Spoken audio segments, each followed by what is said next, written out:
এই বুড়া মানুষগুলা এই রাজপথে কেন দৌড়ায়? তুমি কি মনে করতেছ সংসদে যাওয়ার জন্য এই আল্লামা বাবনগরী দাঁড়াইতে পারে না? কেন তিনি রাজপথে আসছে? তুমি কি মনে করো তার সংসদে যাওয়ার শখ? এই আলেমরা এত রিস্কের মধ্যে তোমরা রাস্তায় আমাদেরকে হামলার হুমকি দাও, বুড়িগঙ্গায় ডুবানোর হুমকি দাও, ঘাড় মটকায় দেওয়ার হুমকি দাও। কেন রে ভাই?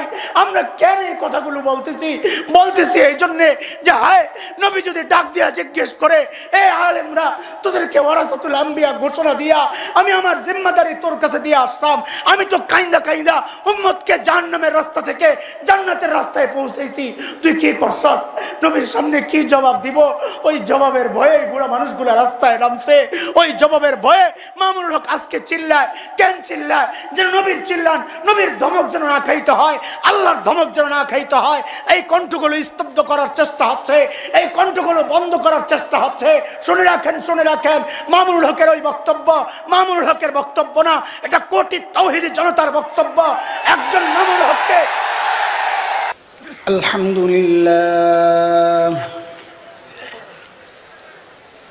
আলহামদুলিল্লাহি ওয়া কাফা ওয়া সালামুন আলা ইবাদিহিল্লাযীনা ইসতাফা। أما بعد فأعوذ بالله من الشيطان الرجيم. بسم الله الرحمن الرحيم.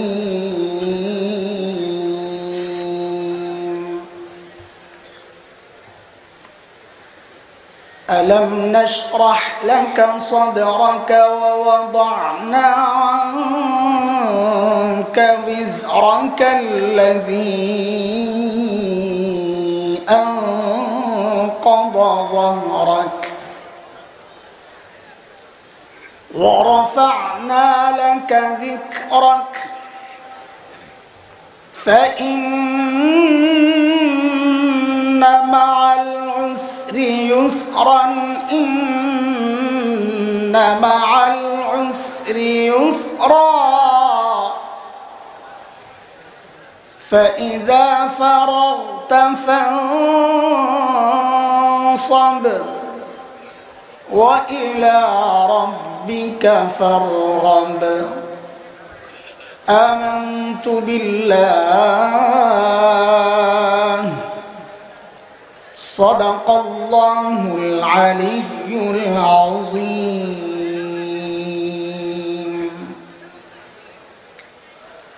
জামিয়া ইসলামিয়া হালিমিয়া মধুপুর মাদ্রাসা কর্তৃক আয়োজিত আজকের এই বার্ষিক ওয়াজ মাহফিলের সম্মানিত সভাপতি, উপস্থিত হযরত উলামায়ে কেরাম, মুরব্বিয়ানে আযম, দূর দূরান্ত থেকে আগত ইসলাম প্রিয় সুধী সমাজ, প্রিয় ছাত্র ভাইয়েরা, আল্লাহ সুবহানাহু ওয়া তাআলার অশেষ মেহেরবানি যে মালিক অত্যন্ত ভালোবেসে মায়া করে এই দ্বীনি মজলিসে আমাদেরকে আসার বসার, কিছু কথা বলা ও শোনার তৌফিক দান করেছেন, সেজন্য মালিকের শুকরিয়া আদায় করি। জবান খুলে প্রাণ খুলে কালিমাতুশ শুকর উচ্চারণ করি, আলহামদুলিল্লাহ। মুহতারাম হাজরিন, দুইটা উযর আপনাদের সামনে আগে পেশ করি। আজকে জুমায় মসজিদে অনেক বেশি উঁচু আওয়াজে বক্তব্য দেওয়ার কারণে খুব দুর্বল হয়ে গেছে গলা। তো এমনি আমি আজীবন ভাঙ্গা গলাওয়ালা মানুষ, যারা চেনে তারা জানে, ভাঙ্গাটা দিয়েই বাইরে বাইরে কোনো রকম চলতেছে। আজকে আরো শেষ। প্রথম সমস্যা। দ্বিতীয় সমস্যা হচ্ছে আমাদের হাতের টাইমও কম, আমাদের বলতে আমার হাতে। তো যতটুকু সম্ভব আমাদের শেখুল হাদিস শাহ হুজুর দামাত বারাকাতুহুল আলিয়া বলেছেন যে এই অল্প সময়ে যেন কাজ বেশি হয়। বুঝছি উপরের ফয়সালা। সূরা ইনশিরাহ তিলাওয়াত করেছি আপনাদের সামনে। সময়কে সামনে রেখে এই সূরাকে নিয়ে কিছু আলোচনার মাকসাদ। সূরাটা আল্লাহ সুবহানাহু ওয়া তাআলা প্রিয় হাবিব সাল্লাল্লাহু আলাইহি ওয়াসাল্লামকে স্পেশাল কিছু নিয়ামত দিয়েছেন। ওই নিয়ামতগুলো আল্লাহ মনে করিয়ে দিচ্ছেন, নবী আমি আপনাকে এই এই এই এই নিয়ামত দেই নাই, এত পেরেশান কেন আপনি?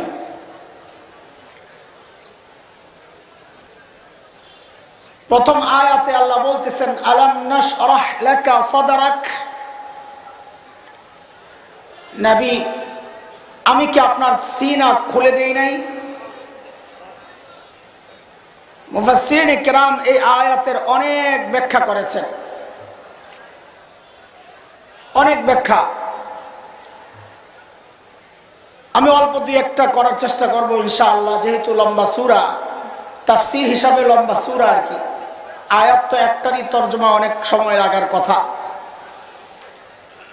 এক নম্বর ব্যাখ্যা তো এটা আক্ষরিক অর্থেই আল্লাহ তাআলা আমার নবীর সিনাকে খুলেছেন।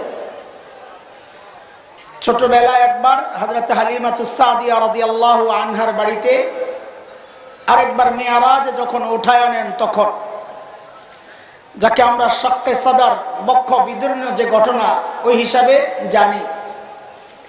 কোন কোন মুফাসসির বলেছেন এটা আলাম নাশরাহ লাকা সাদরাক মানে ওইটা, যে আপনার ভেতরটা খুলে আমি জমজম দিয়ে ধুয়ে মানবীয় গুণের যে সমস্যাগুলো সেগুলোকে দূর করে এই নিয়ামতে আমি কি আপনাকে ধন্য করি নাই?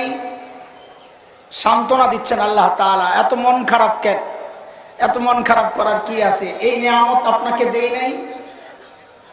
এক নম্বর ব্যাখ্যা। দুই নম্বর ব্যাখ্যা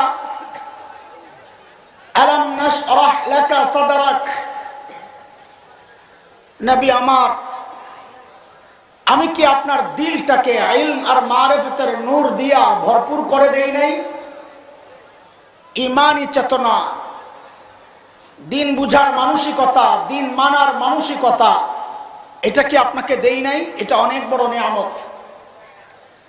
হযরতে মূসা আলাইহিস সালাতু ওয়াস সালাম এই নিয়ামতের জন্য আল্লাহর কাছে কেঁদে কেঁদে দোয়া করেছেন, রব্বিশরাহলি সাদরি ওয়া ইয়াসসিরলি আমরি ওয়াহলুল উকদাতাম মিন লিসানি ইয়াফকাহু কওলি। আল্লাহ আমার দিলটা খুলে দেন, ইলম আর মারিফতের নূর দিয়ে আমার দিলটা ভরে দেন। এটা অনেক বড় নিয়ামত। এই নিয়ামত সবার কপালে জুটে না। দিন বুঝার মানসিকতা, দিন মানার মানসিকতা আল্লাহ যাকে দেন, আল্লাহ বলেন ওই বান্দা সারাক্ষণ আমার স্পেশাল নূরের আওতায় থাকে। আর যারা হতভাগা, যাদের দিল শক্ত, দিন বুঝার চিন্তাই নাই, বুঝতেই চায় না, আল্লাহ বলেন পোড়া কপাল তুই, তোর জন্য দুর্ভোগ নিশ্চিত, তুই অবশ্যই গুমরাহি আর ভ্রষ্টতায় নিমজ্জিত। সূরা জুমার আয়াত 22 রব্বে করিম এই কথা বলেছেন। মালিক বলেন আফামান শারাহাল্লাহু সাদরাহু লিল ইসলাম ফাহুয়া আলা নূরিন মির রাব্বিহি ফাওয়াইলুল লিল কাসিয়াতি কুলুবুহুম মিন যিকরিল্লাহ উলাইকা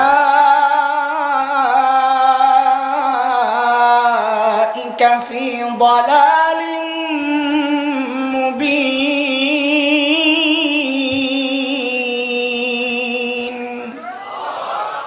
এই আয়াতে আল্লাহ এটা বলেছেন। অন্য আয়াতে মালিক বলেন সূরা আনআমে, এই নিয়ামত আমি যাকে চাই কেবল তাকেই দেই। কেউ যদি চায় আমি দ্বীনের উপর চলবো কিন্তু আমি চাই না, তো তার জন্যে আকাশে ওঠা যেমন অসম্ভব, দ্বীনের উপর চলাও তার জন্য ওই রকম অসম্ভব। কার কথা? فمن يرد الله أن يهديه يشرح صدره للإسلام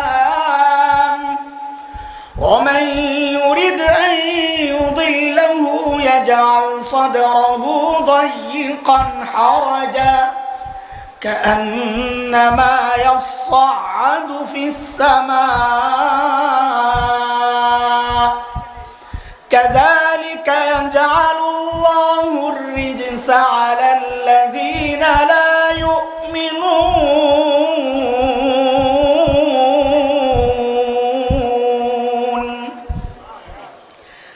এই জায়গায় আসছি কার চাওয়ায় আল্লাহ যাকে চাইবেন না আপনি হাজারও তাকে বুঝাবেন সে একটাই বুঝে মূর্তি আর ভাস্কর্যে অনেক পার্থক্য বুঝায় তো লাভ নাই কারণ রাস্তা তো বন্ধ এটা কেমনি বুঝাবে আল্লাহ চায় না যাকে তাকে বুঝানো যাবে না এটা স্পষ্ট এই এক ব্যাখ্যা কয়টা দিলাম ব্যাখ্যা দুইটা তৃতীয় ব্যাখ্যা আল্লাহ বলতেছেন নবী আমার আলাম নাশরাহ লাকা সাদরাক আমি কি আপনার কলিজাটারে এত বড় বানাই নাই আপনার দিল খুলে দেই নাই মানে হচ্ছে গোটা দুনিয়ার মানুষ আপনার বিরুদ্ধে অথচ আপনি বিচলিত হন না এটা এমনি এমনি আসে না এটা আমার দেওয়া নিয়ামত যে যত বড় ইমানদার তার দিলের হালত ওই রকম নবীর মতো হবে না তবে ওয়ারিস হিসাবে এই উলামায়ে কেরামও কিছু পাইছে তুমি ধমকি দাও আর হুমকি দাও তুমি কি ভেবেছো ভয় পাই খোদার কসম আল্লাহ ছাড়া মুসলমান কাউকে ভয় করে না কাউকে ভয় করে না আমাদের অবস্থান ক্লিয়ার নবীর প্রশংসা করতেছেন আল্লাহ আপনাকে এই নিয়ামত দিছি আপনি বিচলিত হন না হ্যাঁ আমরা পেরেশান হই আমাদের দিলে ব্যথা আছে কষ্ট আছে কেন এটা আরেক ব্যাখ্যায় আসতেছে এর মানে এটা না ডরাইছে এটা আগে ক্লিয়ার হোক ইমানদারের দিলের হালত কেমন হওয়া উচিত শেখ ওমর মুখতার আমাদেরকে শিখায়া গেছেন বিপ্লবী বীর লিবিয়ার স্বাধীনতাকামী মুজাহিদ পুরান রাইফেল দিয়ে যুদ্ধ করে গভর্নমেন্ট সিদ্ধান্ত নিয়েছে দখলদাররা গোটা এলাকায় বোম্বিং করে শেষ করে দিবে কাছের কেউ একজন এসে বলে হযরত এই এলাকায় আর থাকা যাবে না বলে কেন বলে তারা সিদ্ধান্ত নিয়েছে আমাদেরকে বোম্বিং করে শেষ করে দিবে চলেন পালাই শেখ ওমর মুখতারের এক ঈমান দীপ্ত জবাব প্রশ্নের আদলে তিনি জবাব দিয়েছেন তিনি জিজ্ঞেস করেন আচ্ছা আমাকে একটু বলো তো ওই বোমারু বিমানগুলা কি অনেক শক্তিশালী তো বলে হ্যাঁ অনেক শক্তিশালী আচ্ছা আচ্ছা কত শক্তিশালী বলো তো ওই বিমানগুলা আরশের উপরে দেয়া যায় না আরশের নিচে দেয়া যায় কি এক আজীব প্রশ্ন বিমানগুলা আরশের উপরে দেয়া যায় না নিচে দেয়া যায় তো যে খবর নিয়ে আসছে সে হাসে আর বলে হযরত কি বলেন আপনি কোথায় আরশ কোথায় সাত আসমান কোথায় মহাশূন্য এর কত নিচে দিয়া বিমানগুলা যায় থুরো তো এলে ডরায় লাভ কি আরশের উপর দিয়া যদি যেত তাইলে ভয় পেতাম যে আমি যে আরশে আজিমের মালিকের গোলামি করি আমার নিরাপত্তার দায়িত্ব যার আরশের উপর দিয়া গেলে আমার মালিকও বুমের আওতায় আসতে পারে আমার মালিক মরে গেলে আমি কি করব তাইলে ভয় পাইতাম যদি আরশের নিচে দিয়ে যায় তো আমার মালিক তো ঠিক আছে তো আমার ডরানোর দরকারটা কি তিনি মূলত সূরা আত-তাওবার শেষ আয়াতের তরজমা শোনাইছেন আল্লাহ আমার নবীকে এই কথা বলেই সান্ত্বনা দিয়েছেন আমাদেরও সান্ত্বনা ওই একটাই মুসলমান ভয় পাওয়ার কোনো কারণ নাই আমাদেরও সান্ত্বনা একটাই নবীকে আল্লাহ যেই সান্ত্বনা দিয়ে বলেছেন فَإِن تَوَلَّوْا فَقُلْ حَسْبِيَ اللَّهُ لَا إِلَهَ إِلَّا هُوَ عَلَيْهِ تَوَكَّلْتُ وَهُوَ رَبُّ الْعَرْشِ الْعَظِيمِ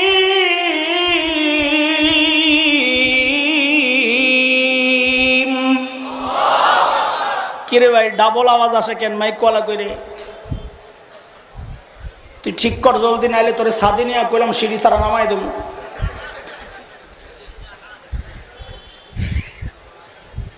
আয় মালিক আল্লাহর হাবিবকে আল্লাহ জানায়া দিছেন নবী আমার আপনি ভয় পায়েন না দুনিয়ার মানুষ আসে না, দরকার নাই। ভয় লাগে তোমার মৌলবীদের সাথে আসতে, দরকার নাই, আইসো না। নবীকে আল্লাহ যা বলেছেন আমাদের ওইটাই চেতনা। গোটা দুনিয়ার মানুষ বিরুদ্ধে চলে যাক, তাও আমাদের উচ্চারণ একটাই, হাসবুনাল্লাহ। আমাদের জন্য আমার মালিক যথেষ্ট, তিনি ছাড়া কোনো মাবুদ নাই। তার ক্ষমতা সম্পর্কে জানা আছে, তিনি আরশে আজিমের মালিক, ভরসা তার উপর। এরে দোস্ত, ইতিহাস বলে কথা, আল্লাহর তরিকাও চেঞ্জ হয় না। সূরা আহজাব আয়াত 62, সুন্নাতাল্লাহিল্লাতী ক্বাদ খালাত মিন ক্বাবল ওয়ালান তাজিদা লিসুন্নাতিল্লাহি তাবদীলা। আল্লাহ বলেন আমার সিস্টেমের কোনো পরিবর্তন নাই। বলে আপনার সিস্টেম কি? বলে আমার সিস্টেম হচ্ছে যার মালিক আছে তার পরাজয় নাই, যার মালিক আছে, মালিক নাই তার রক্ষা নাই। নমরুদের মালিক ছিল না, নমরুদ ধ্বংস হয়েছে। ফেরাউনের মালিক ছিল না, ফেরাউন ধ্বংস হয়েছে। খলিল ইব্রাহিমের মালিক ছিল, তিনি জয়ী হয়েছেন। মুসার মালিক ছিল, তিনি জয়ী হয়েছেন। শুনে রাখ, শুনে রাখ, আল্লামা বাবুনগরীর মালিক আছে, আল্লামা মামুনুল হকের মালিক আছে, তাদের জয় অনিবার্য।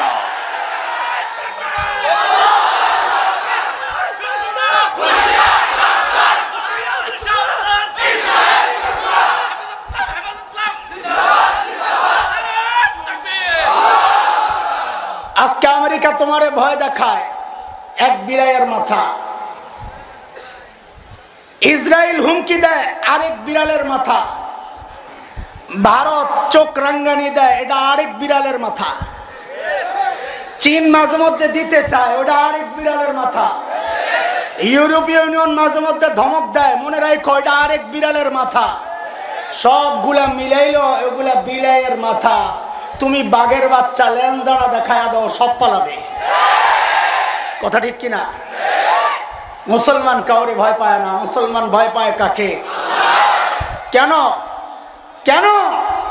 কারণ এটাই ইতিহাস। ধমকি আর হুমকি দিয়ে লাভ নাই। মাঝে মধ্যে আমার দেশ দখলের হুমকিও আসে, শুনেন না? বাপরে সাহস কত! সুবহানাল্লাহ। আসেন আসেন, ওয়েলকাম, আসেন।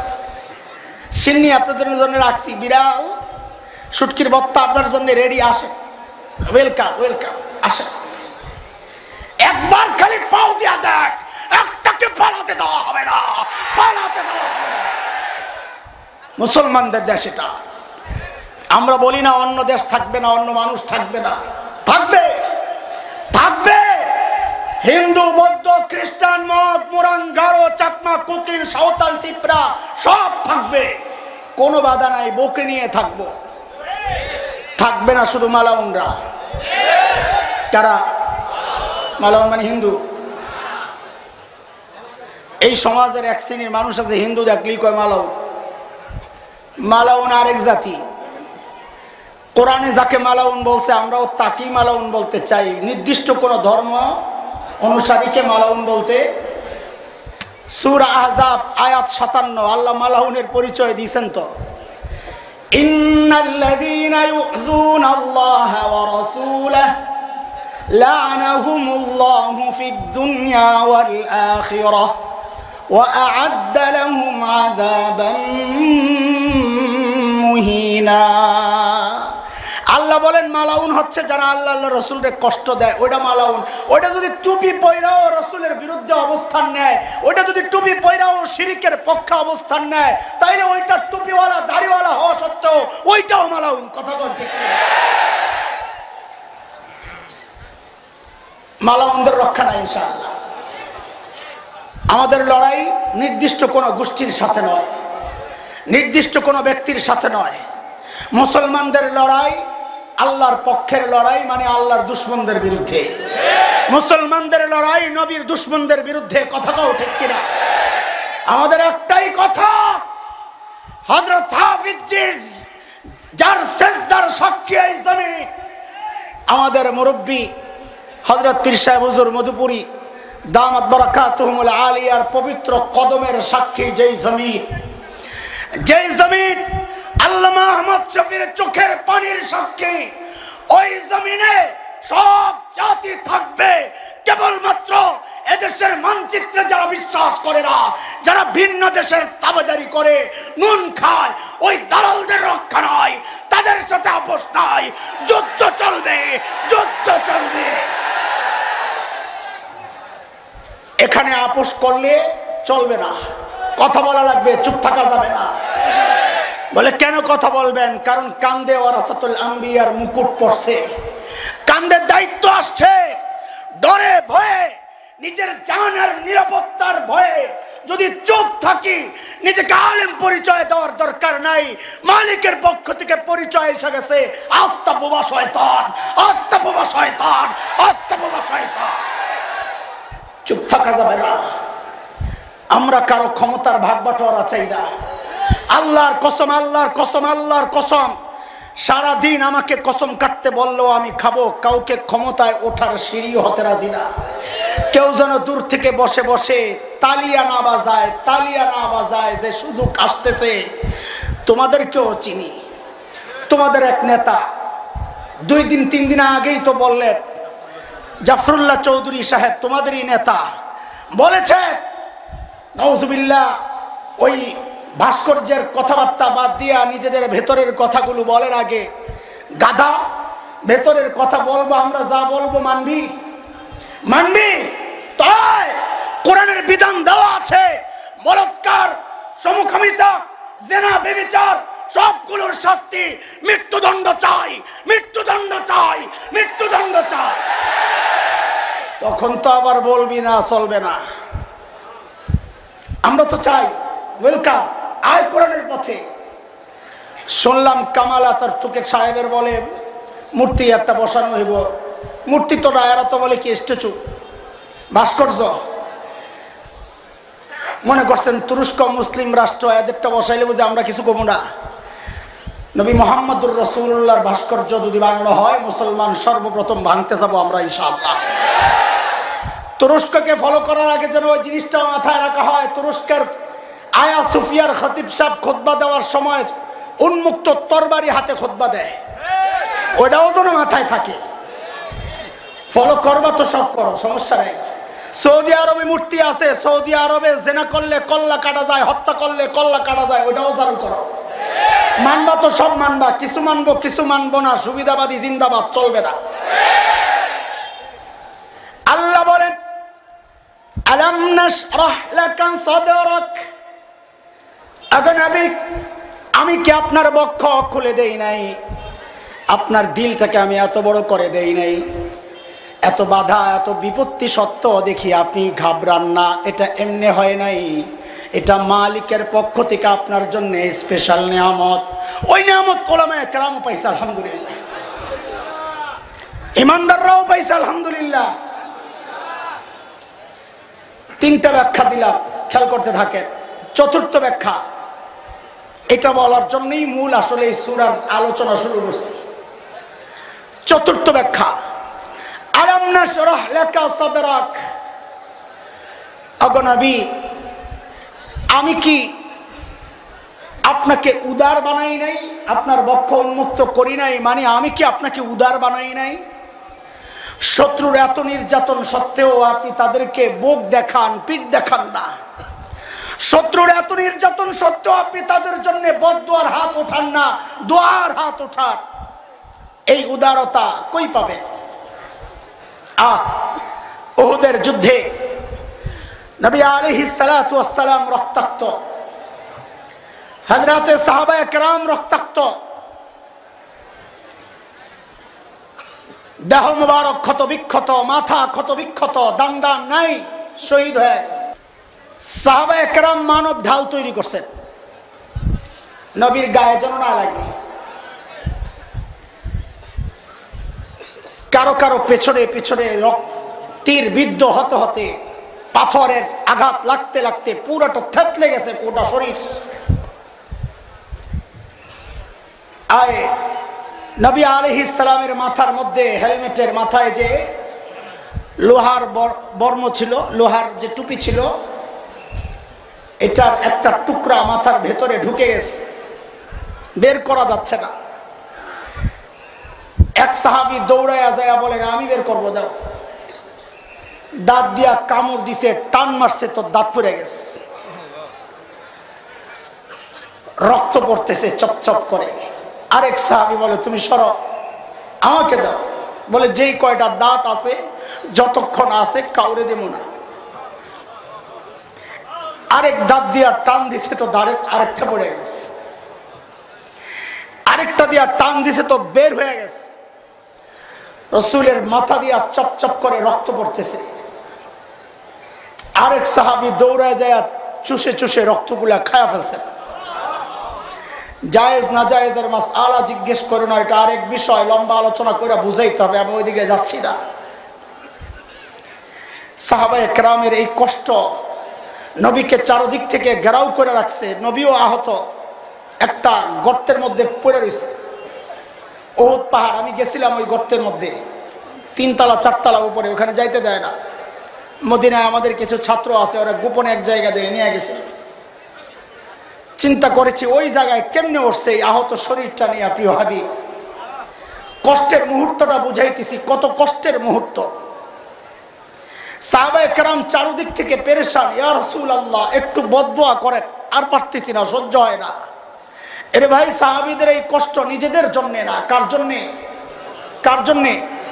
মুসলমান নিজের কষ্টের কোনো চিন্তা করে না। মুসলমানের কথা একটাই, আমার নবী নিরাপদ থাকুক, সুরক্ষিত থাকুক। সাহাবারা তো দেখা দেখা মহব্বত করছে, এই নবী প্রেমিক আশিক গুলা তো দেখাও মহব্বত করে নাই। এরাই তো এই কথা বলে, আমিও তো বলি, যারে আমার জীবনের কোনো মূল্য নাই, তুমি যদি বলো যে আমার মাথা থেকে পা পর্যন্ত 1,00,000টা টুকরা করবা, আমি হাসান জামিল শতবার নিজের শরীরকে দিতে রাজি, কিন্তু ওয়াদা দিতে হবে আমার নবীকে গালি দিবা না। আমাদের জীবনের কোনো পরোয়া নাই নবীর ইজ্জত রক্ষায়। লাখো যুবক আছে কোরবানি নিজেকে করার জন্য প্রস্তুত। হ্যাঁ, আছো না প্রস্তুত? কথা কও, আছো না? ইনশাআল্লাহ। আমার হযরত যদি ডাক দেয়, খাতমে নবুয়তের ওই আন্দোলনে যদি ডাক দেয় যে নবীর এই মহান মুকুট সম্মান রক্ষা করা দরকার, আল্লাহর নবীর ইজ্জত রক্ষা করা দরকার, এর যুবক জাগো, আমাকে আজকে ওয়াদা দাও, কে কে কল্লা দিতে প্রস্তুত? কল্লা দিতে প্রস্তুত? আল্লাহু আকবার, নারায়ে তাকবীর, আল্লাহু আকবার, নারায়ে তাকবীর, আল্লাহু আকবার। ইসলামের শত্রুরা হুঁশিয়ার সাবধান, হুঁশিয়ার সাবধান। ইসলামের শত্রুরা দিয়েছি তো রক্ত, আমরা দেব রক্ত, আমরা দেব রক্ত, দিয়েছি তো রক্ত। রক্তের বন্যায় ভেসে যাবে অন্যায়, ভেসে যাবে অন্যায়, রক্তের বন্যায়। প্রিয় হাবিবের জন্য আমরা সবকিছু করতে প্রস্তুত, ইনশাআল্লাহ, ইনশাআল্লাহ, ইনশাআল্লাহ। সাহাবায়ে কেরাম পেরেশান, ইয়া রাসূলুল্লাহ একটু বদদুয়া করেন না। নবী হাত উঠাইছেন, সাহাবায়ে কেরামের মধ্যে প্রশান্তি, আল্লাহ এখন বদদুয়া করবেন, সব শেষ হয়ে যাবে। আল্লাহর হাবিব হাত উঠাইয়া বলতেছেন, ওগো মালিক, এরা বুঝে না, এদেরকে হেদায়েত দিয়ে দাও। এই জন্যই তো কবি কি দারুণ বলেছেন, जो आसी को कमली में अपनी छुपा ले, जो जख्म खाकर भी दुश्मन को दुआ दे, उसे और क्या नाम देगा जमाना, वो रहमत नहीं है तो फिर और क्या। কথা কেন বলি এটা? ওই নবীর ওয়ারিসরাই তারা। তুমি ঘাড় মটকাবা, আমি বুক দেখাবো, আমি পিঠ দেখাবো না, বুকে জড়াইতে চাই, আসো।